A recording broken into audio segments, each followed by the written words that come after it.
राजस्थान के चिड़ियाघरों और जैविक उद्यानों में वन्य जीव संरक्षण को बढ़ावा देने और आमजन की भागीदारी सुनिश्चित करने के लिए राज्य सरकार ने कैप्टिव एनिमल स्पॉन्सर स्कीम की शुरुआत की है। इस योजना की पहल वन और पर्यावरण विभाग के अतिरिक्त मुख्य सचिव अपर्णा अरोड़ा द्वारा की गई है और इसे मुख्य वन जीव प्रतिपालक शिखा मेहरा के नेतृत्व में टी मोहन राज वी व अन्य अधिकारियों ने तैयार किया है। ये खास रिपोर्ट देखिए।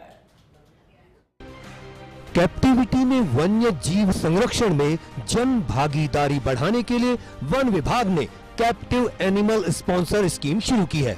इस योजना के तहत राजस्थान के माचिया, जोधपुर, सज्जनगढ़, उदयपुर, नाहरगढ़, जयपुर जैसे प्रमुख जैविक उद्यानों के साथ साथ अभेड़ा, कोटा, मरुधरा, बीकानेर और पुष्कर, अजमेर में विकसित हो रहे उद्यानों में लाखों पर्यटक हर साल आते हैं। ये उद्यान न केवल स्थानीय लोगों को शिक्षा और मनोरंजन के अवसर प्रदान करते हैं, बल्कि जंगली जानवरों के पुनर्वास, इलाज, संरक्षण, प्रजनन और अंततः पुनर्वापसी की दिशा में कार्यरत है।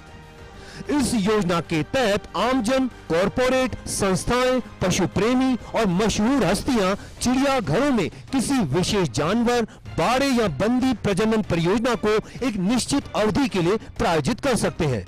प्रायोजन के प्रकारों में 1 माह से लेकर 5 वर्ष तक की अवधि के लिए योगदान दिया जा सकता है।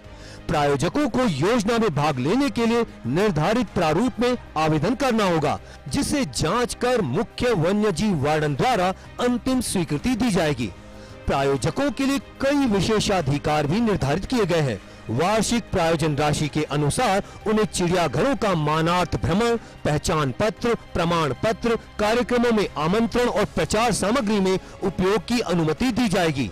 लंबी अवधि 5 वर्ष या उससे अधिक के प्रायोजकों को विशेषाधिकार स्वरूप एक्स-सीटू संरक्षण सोसाइटी के शासी निकाय में शामिल किया जा सकता है।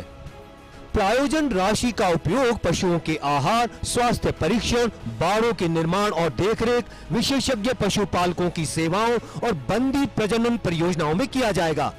भुगतान राशि प्रस्तावित राजस्थान एक्स-सीटू कंजर्वेशन अथॉरिटी के खाते में जमा की जाएगी और इसके लिए आयकर अधिनियम की धारा 80G के तहत कर छूट का प्रस्ताव भी रखा गया है। सख्त नियमों के अंतर्गत प्रायोजक को जानवरों के साथ किसी भी प्रकार की सीधी बातचीत, स्वामित्व दावा या प्रबंधन में हस्तक्षेप की अनुमति नहीं होगी। यदि प्रायोजन अवधि के दौरान किसी जानवर की मृत्यु हो जाती है तो प्रायोजन को उसी प्रजाति के अन्य पशु में स्थानांतरित किया जा सकता है या शेष राशि लौटाई जा सकती है।